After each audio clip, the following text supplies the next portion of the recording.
As the financial independence movement has continued to grow in popularity over the years, so has the amount of haters and skeptics.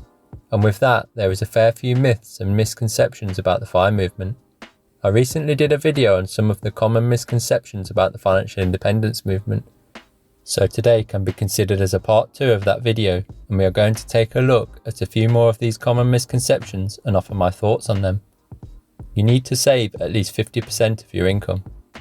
A lot of people stumble across the FIRE movement and see all these FIRE bloggers earning super high salaries in the tech industry over in the US, along with some crazy savings rates, sometimes above 70%, and think there's no way I could do that.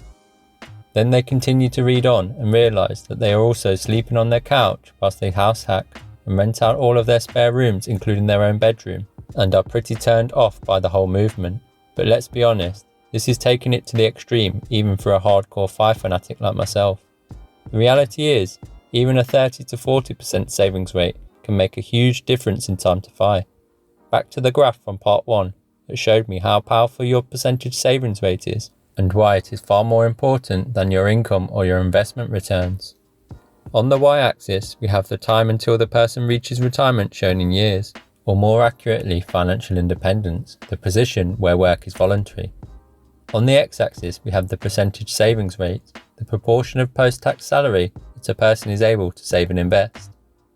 What's interesting about the shape of this graph is that it's non-linear, i.e. curved, so that the time taken to get to financial independence falls rapidly as the percentage savings rate is increased. You get a big movement in speed to FIRE when going from a savings rate of 10% to 20%, less so when going from 50% to 60%. In this case, let's say someone got a trade job as a plumber or electrician, for example, and started earning whilst they learn at age 16 whilst still living at home. Even if they only manage to save and invest between 30 to 40% of their income, they should still reach financial independence in their late 30s or early 40s. Maybe even earlier if they were able to get higher investment returns, say through using their skill set to get market-beating returns through property investing. Not a route that people would often associate with being able to retire in your 30s. You have to fully retire to reap the benefits of financial freedom. Why on earth would I want to live a life of deprivation so that I can retire in 20 years' time? I want to live my life now whilst I am young. The issue with this statement is that most people don't appreciate the freedom and options that come very quickly when pursuing FIRE, even a year or two in. Yes, you may be able to quit your job at some point in the future, but that's not the best part about FIRE. I have done a number of videos now on alternative FIRE routes such as Coast FIRE, Barista FIRE and mini retirements, etc. And in those vids, I have hopefully shown the flexibility and benefits that can come way before you reach full financial freedom. Cutting down work hours, having the confidence to be more assertive to your senior colleagues, less stress, having the freedom to retrain, etc. The list goes on. Over time, I have started to see the FIRE journey as something that is flexible and fluid and should change over time as your life situation and journey changes. All of these FIRE routes are just tools and ideas and should be used accordingly to suit your current life situation. But for me, the most benefits come very early on in the journey as you start to feel more secure with your financial position and stop living paycheck to paycheck. FIRE is only for young people.